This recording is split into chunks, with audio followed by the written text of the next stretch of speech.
when I was doing the Tonight Show, I was making $30 million a year. It was ridiculous. Okay, and NBC said, "Well, we're going to have to cut half the crew."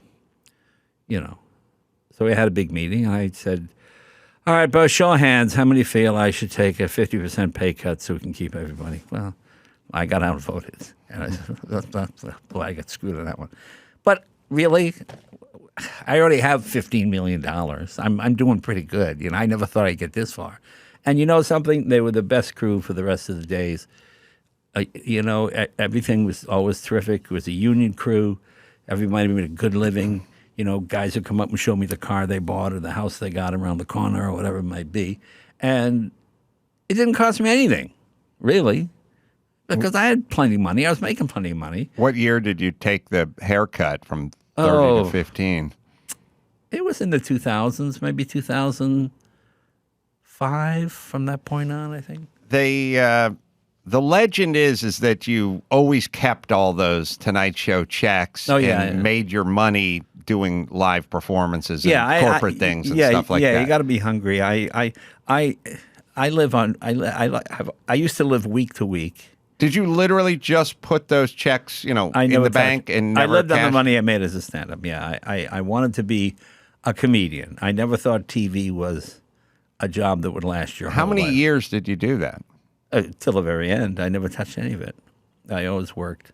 So I was doing 210 dates a year. No, I know what you can get paid if you go out and you sprinkle some corporate gigs in there. And there's money to be made. Oh yeah.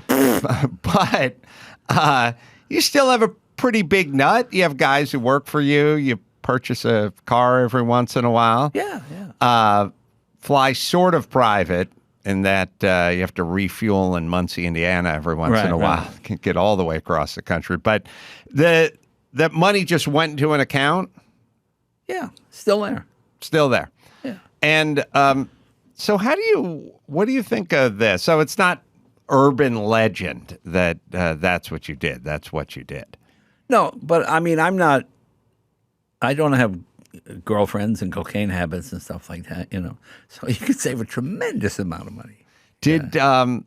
How do you reconcile the sort of comedic mind with the mechanical mind? Because it seems like it's not a coincidence to me that most the comedians I know have zero sort of tangible life skills. They seem to be fairly inept, but also mainly just not interested in cars and construction and mechanics. And I sort of have you pegged as kind of a mechanical guy, even more than a car guy. Well, that's not really true. I mean, Tim Allen very much that way. Well, you can find exceptions, but I'm saying, like, by and large, I think you're right. Most of those guys aren't going to change a head It's a genetic gasket. flaw that makes you a comedian. It's not a plus. We just happen to live in an era when it pays dividends.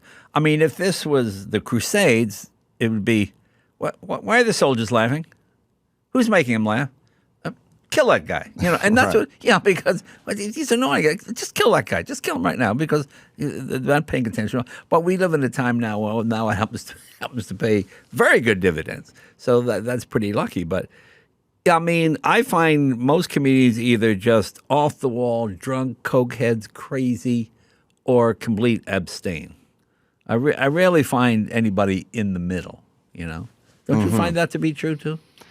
Yeah, I mean, comedians, maybe there's something to the fact that they're trying to construct and connect things all the time in their head. I recently had a person say to me when I said, I get home, I just want to watch TV. I watch. And people say, look, what do you watch? I go, old episode of Starsky and Hutch. And they go, why? And I go, because I just want to sit there. And the person said, that's because your brain is trying to connect things all day, and then you get home and you don't want to connect things. But I'm wondering if sometimes comedians think a little too much. I mean, Well, I think, this is silly saying, but the heart is healthiest when the head and the hands work together.